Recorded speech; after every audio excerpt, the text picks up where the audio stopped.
introduce yourself, please? Yes, my name is Edward Michaud. I'm president of Trident Research and Recovery Incorporated, a marine salvage company that is presently involved in the salvage of a German U-boat off Cape Cod, Massachusetts. Could you tell us how you first heard about this U-boat? Well, the initial investigation into it occurred upon interviewing a tug skipper in Boston, Massachusetts. That was the first hint we had of its existence, and that was approximately 8 years ago. And what, was this someone that you just met? At the time it was. Yes, it was. Mr. Warren Leggett. He was a tug skipper, as I said, and was fairly knowledgeable about at least the existence of this vessel. Was not familiar with any of the circumstances surrounding its sinking, but was familiar with the existence, and after priming him quite often, it led to other sources of information. What is it that's so interesting or unique about this particular wreck? I would have to say that the most fascinating aspect of this vessel was the fact that it's not supposed to exist. All contemporary accounts and official histories state that the vessel was never even built, yet we obviously have it in our backyard. If it wasn't supposed to exist, how did you find out anything more about it? The process of discovery began by actually discovering that the vessel was not of the type we expected it to be. It was much larger than any known German U-boat type known to exist during the war. What ideas have you managed to pull together about what it was doing there? Well, it's a combination of facts and theories. Essentially, the bottom line is what we've come up with is that the vessel was here to negotiate an armistice on behalf of German industrialists. That's it in a nutshell, with complicity of U.S. State Department personnel as well as some intelligence personnel. So can you take us through the chronology of events around about the time, from when the U-boat maybe set off from Germany? Our records indicate the vessel departed Germany on or about July 20th of 1944. The record is pretty indicative of the 20th of July, the same day as the attempted assassination coup against Adolf Hitler, as it turns out. This makes sense, of course, because the people involved, as we found out, with this vessel were most probably also involved in the Nazi opposition in Germany in 1944. So would it be fair to say that these were the good guys in Germany? It's hard to say whether they're good or bad guys. These were the same people who put Hitler in power in the first place. So it's a matter of opinion, I suppose. I suppose as a description, a general description, you could say they were the German good guys if you consider there were such people. But yes, you could say they were the German good guys. Well, I don't think necessarily they were. No. But so what are your ideas around that assassination attempt? What was going on in Germany at the time? Well, as many people know, there were many assassination attempts on Hitler. The most effective, of course, was the last recorded attempt on the 20th of July, when a bomb was placed inside his briefing room at the Wolfschanze complex in Poland. And that turned out to be a failure, of course. But essentially, the people involved in this vessel and some of the industrialists and military personnel, which obviously assisted it to some degree, had also arranged previous attempts on Hitler's life. It was typically a gangster state in Germany. One must consider this. So it doesn't necessarily mean that they were trying to do good for the nation, but rather do good for themselves. Hitler was in the process of destroying his country and its industry. So what was their motive? Their motive was personal survival, corporate and personal survival. That's the bottom line. So once this U-boat set off over here, what was the pattern of events across the Atlantic and when it arrived? Again, in a nutshell, proceeding across the Atlantic from the 20th of July, we have strong indication that she proceeded out of the Baltic Sea from Dynia, Poland, departing from Dynia, proceeded past to the north of the British Isles, and then south between Iceland and the Irish coast, and then down into the North Atlantic, and then to the Central Atlantic towards the U.S. eastern seaboard. Okay, and what happened when it arrived? Very interesting. When she arrived, obviously she was spotted way before she arrived on the coast. She was spotted several times by U.S. Spotter planes and British spotter planes. In fact, both U.S. and British Ultra were communicating with each other, asking each other if they knew anything about this vessel. Who's Ultra? Ultra was the top secret code and cipher school in Great Britain, and in the United States it was Naval Intelligence specifically. U.S. Army also had their version of Ultra. Ultra was code decrypt, essentially. And at the time it was the most classified secret of the war. Okay, so when it arrived? When did it arrive? No, well, what happened when it arrived? What was the dates and what happened?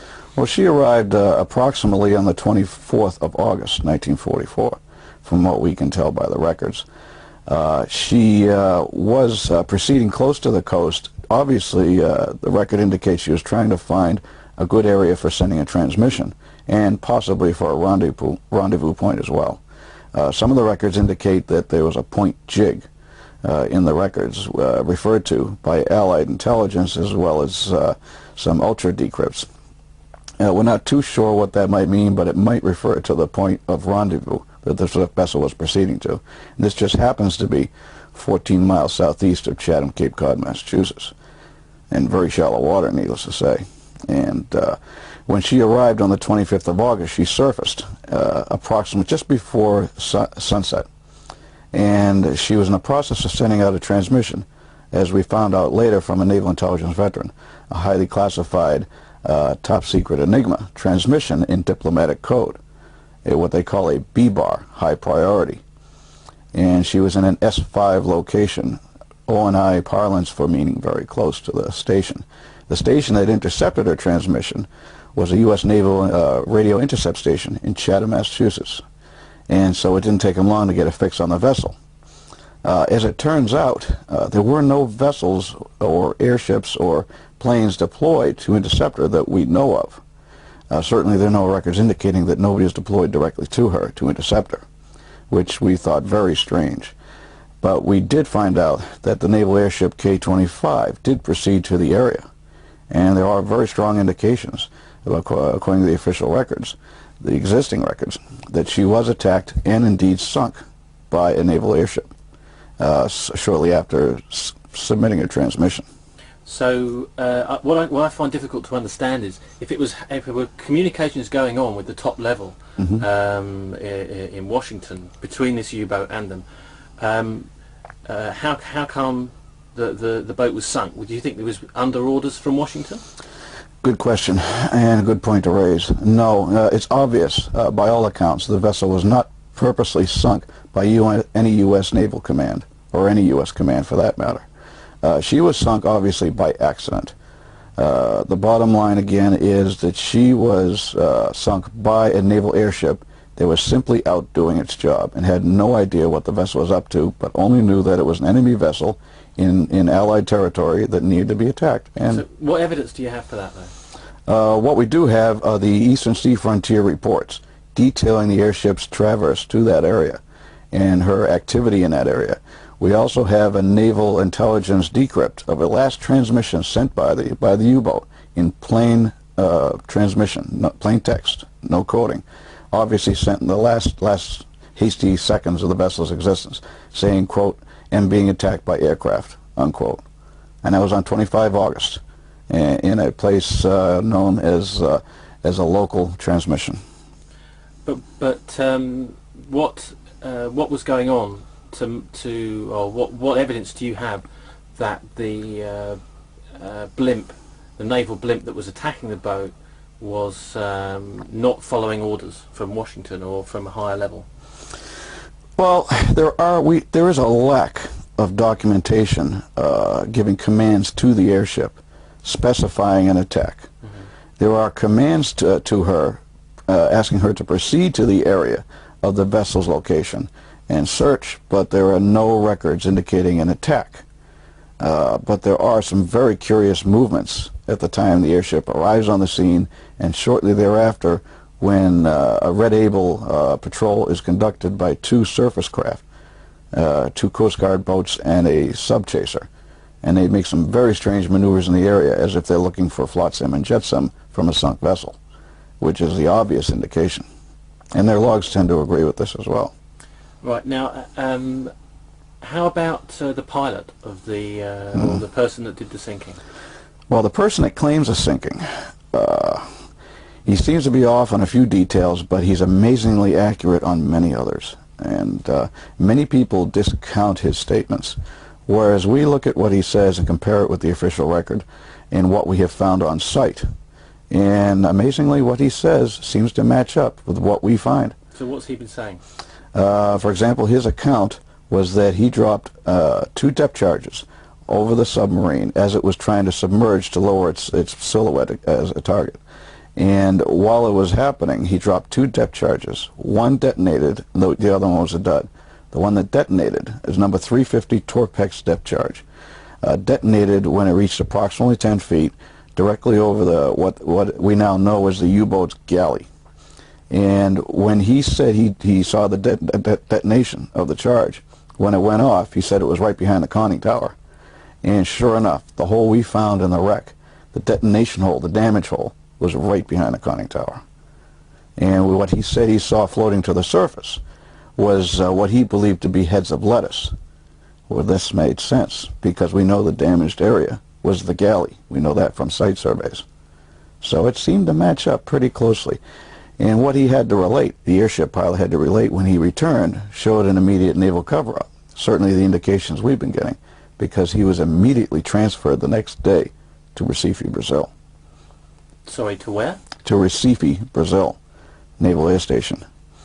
So he was removed from the scene as quickly as possible, along with the rest of the crew who were transferred to other bases throughout the country. Is there any other evidence that him sinking this boat wasn't viewed too happily by some of his seniors? Very much so. He was asked repeatedly by his naval intelligence interrogator whether he actually wanted to file a report mentioning the attack. And his words, quote unquote, was, "Yes, damn it, I sank a sub and I want credit for it." And the naval intelligence personnel reply was that, okay. And he marched him into the next room. This is upon his return, of course, a few hours later. And when he got into the next room, he asked him again all the questions that are in the war report. And he says, okay, you're dismissed. And Joe thought it was all over, you know, the pilot that sank this. And the next thing he knew, he was transferred the next day. That's all he knew about it. We found it very strange, because the pilot had mentioned that the film showing the attack, the stern gun camera on the blimp obviously caught the detonation of the charge on the sub, but it disappeared.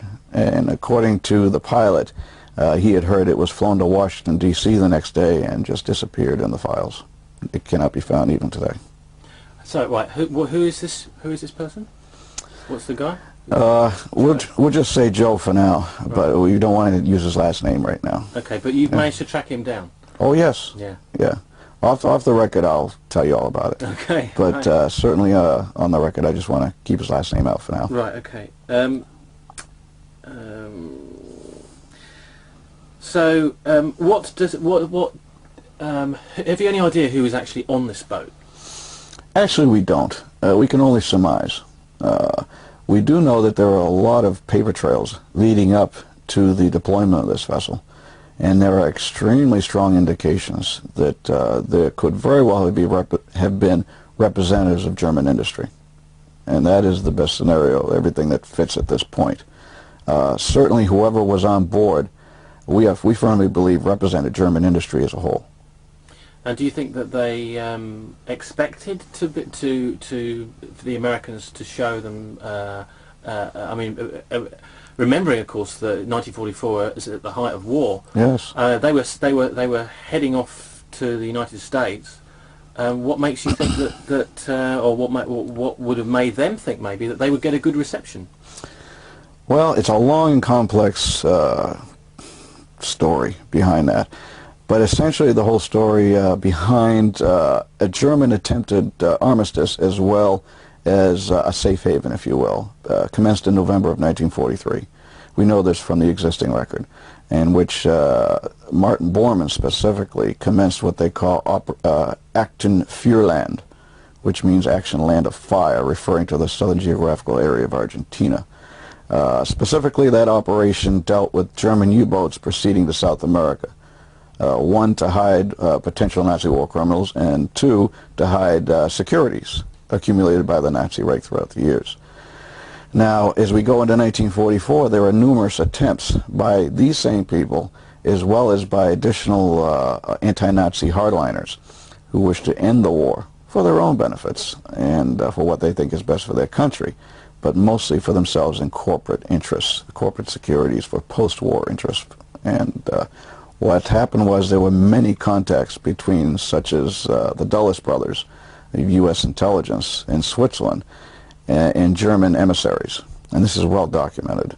There are also many contacts with Franz von Papen, the German ambassador in Turkey, between himself and U.S. intelligence personnel both in Switzerland and in Lisbon, Portugal. So is it possible that the Americans were expecting this boat, or do you think, I mean, is that possible or not? I would say most definitely somebody in the United States expected the arrival of this vessel. There is no doubt about that. And every indication is that it could very well have been the State Department. For one thing, we do know that the transmission she was sending was earmarked for the White House map room. We know that from an interview from a naval intelligence veteran, Preston Howley, who was stationed in Chatham and intercepted the transmission. And it was bound to the White House map room, which we know is controlled by the State Department, or was at that time. What sort of place would the White House map room have been? What kind of operations go on there? White House map room was not a map room, really. It was a combined intelligence service. Army, Navy, Army Air Force, FBI, OSS, what have you, naval intelligence. And it was staffed by many uniforms at that time, but it was all run by the State Department. And it was equipped very heavily with decoding equipment. And it just happened to be equipped with a Geheimschreiber, a German coding machine, diplomatic coding machine, that we know was supplied to them by the German resistance in November of 1943. So we found that very interesting. And it was the only Geheimschreiber that was in the United States at that time. So this would have been used to decrypt the message from the U-boat, possibly? It was the only other coding machine that could understand the coding from this U-boat. Okay, getting back to the last few years and your discovery of this. What sort of stage is the wreck at now? What sort of stage is the salvage operation at? Right now we proceeded very cautiously through strict archaeological guidelines. We know that it is, for all intents and purposes, a war grave. So we have to proceed very cautiously. We also have to proceed very cautiously in our contents. Now, we don't know exactly what is inside the vessel. We do know there are some airtight sections in this vessel. But we do know that paperwork holds up well inside the hulls of submarines. And since there are airtight sections, there could very well be some very interesting revelations in the form of documentation. And if these people in this U-boat are bound here for an armistice, combined with possibly providing safe haven for securities, there's going to be indications of it inside the boat. No doubt about that. And what state is the wreck in itself? I would have to say overall it's in excellent condition, considering it is very heavily buried in sand. The conning tower was very heavily armored, so it held up rather well. It's got an awful lot of fishing net in it, and the site conditions are horrendous. The currents average between 2 and 4 knots at any time during diving operations. So essentially it's like a flag on a flagpole for the diver. It's very difficult. And visibility averages anywhere from 6 inches to 2 feet, which is very limited. It's much less than a meter. Has there been interest from, for example, from the Navy or the government about your discovery? I would have thought that the Navy would be particularly interested. Yes, well, you're correct. The Navy had much more interest than even we expected. We do know that the initial stages of our federal action, we filed federally for the rights on this vessel. And as soon as we did that, there was heavy opposition voiced by the Department of State through the Department of Justice. These are typical government organs at work. We knew we were onto something sensitive when we started receiving this information.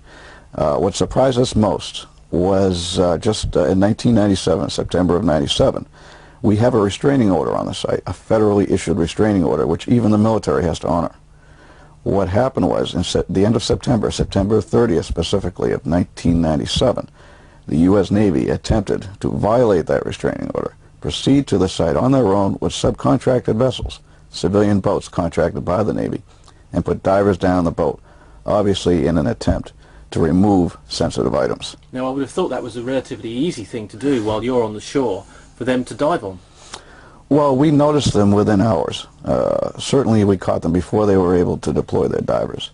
One, they had to locate it exactly. They had to locate the vessel exactly, which we had not given them the exact latitude, longitude of the wreck, so it took them time to do that. And also, a lot of the civilian crew on the contracted vessels were bragging about going to the U-boat site on Nantucket. So our people, some of which are on Nantucket Island, had heard about this.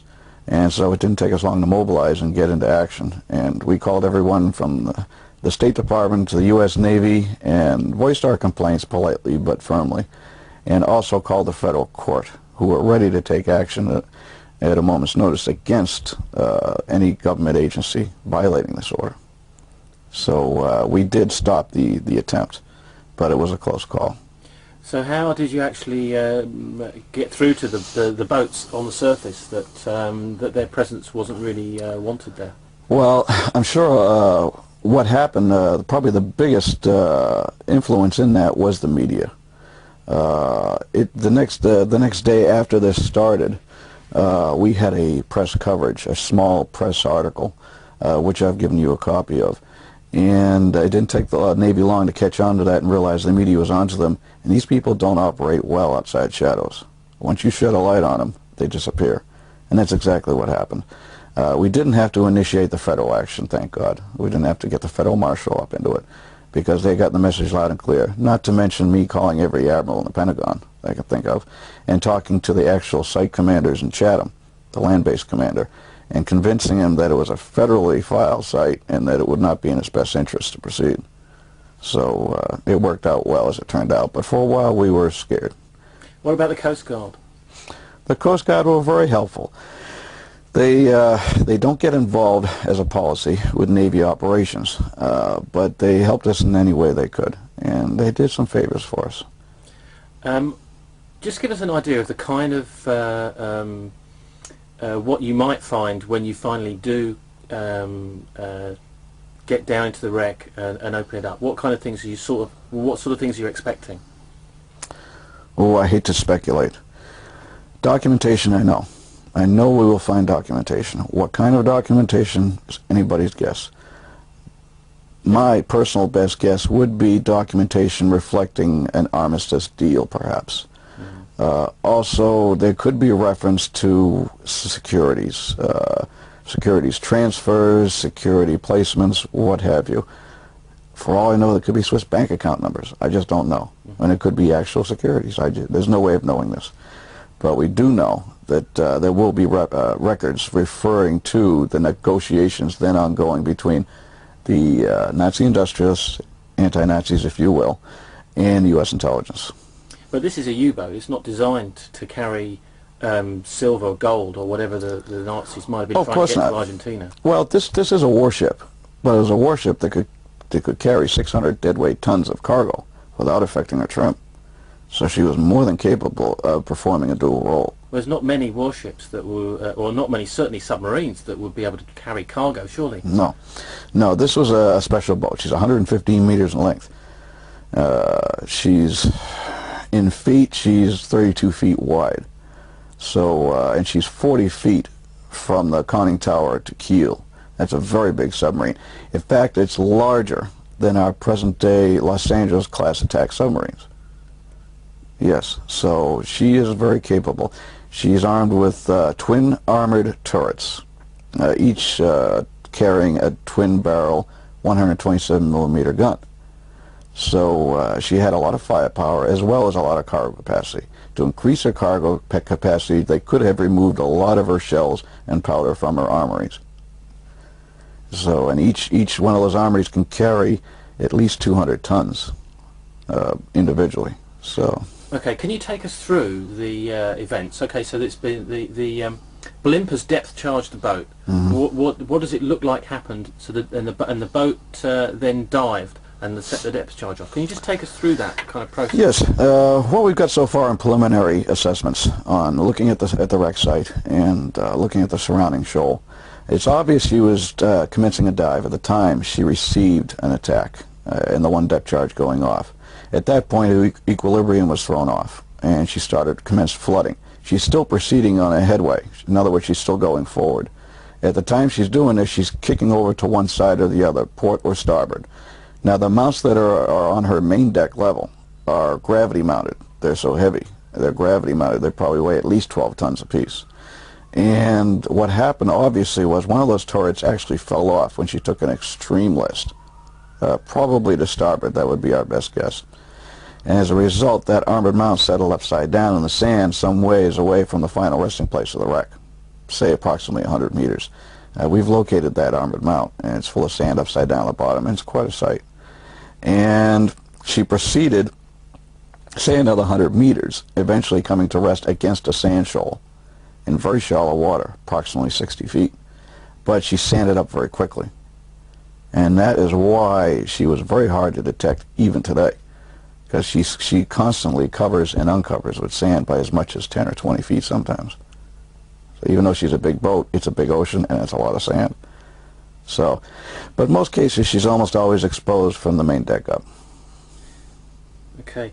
Going back to the possible securities on board, is it most likely to have been gold, do you think, if there was? I hate to. We still don't know. Well, I really hate to speculate on anything to do with securities.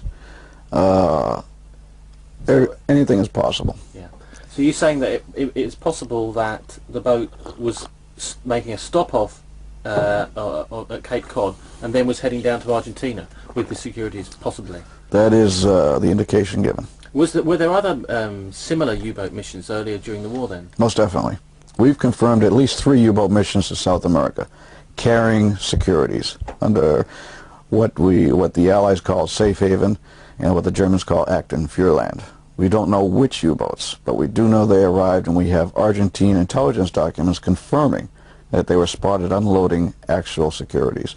And there are records existing of the securities deposit in the Banco Alaman Transatlantico and the Banco Tornquist in downtown Buenos Aires, facilitated by the Sullivan Cromwell offices, which is a law firm that just happens to be Alan Dulles' law firm. So what happened to this money? Any idea? Oh, it disappeared. Even today's recent inquiries on the Holocaust Assets Inquiry conducted by the State Department failed to address entirely the Argentine involvement of these securities. We find that very interesting. We have very strong indication. In fact, there is actually proof that a lot of these securities actually were transferred later to New York City at the Federal Reserve in New York. And when that happened, that was in 1950. They were subsequently resmelted in the U.S. assay bars from Nazi gold bars. The U.S. Federal Reserve did this now. That's documented. And they were sent on to Germany in 1950. There's your great German rebuilding program right there. Nazi money used to rebuild Germany with U.S. complicity. So you think that there was some kind of relationship then between people like the Dulles brothers and some German industrialists? Most definitely. There is no doubt about that. All of the history about the Dulles brothers, both Alan and John Foster, and their relationships with all the German industrialists that we've researched are very positive, very firm. They represented them in numerous lawsuits before and after the war. No doubt about it. Even the head of the Bank for International Settlements, Thomas McKittrick, was Alan Dulles' personal client in 1946. And BIS, as everyone knows, was very guilty of laundering Nazi money before, during, and after the war. Landed in the top position Sorry, of I Chase have National to Bank. ask you to be quiet. I'm sorry. Okay, so what's the situation now? Are you going to be, or what's the next step for you with this boat, with the U-boat? What's going to be happening next? The next step is going to be interesting. As I said, we're proceeding cautiously. But once we penetrate this vessel, it'll go very quickly. We have to do it properly. We have an archaeologist for that, too. We fully plan to address all of the concerns of all governments and historians. Our objective is to preserve everything recovered, no matter what it may be, and use it for public dissemination. They're going to know that the world is going to know what's in this boat. It's as simple as that. And we're going to do our best to make it happen. Okay, I'll do fine. Thanks very much, Ed. Let's switch that on. We were being recorded, Mum. I didn't know. I know you didn't. Yeah, sorry, I should have told you. Oh, what are you doing, you stupid machine? Did it record? Well, I hope so.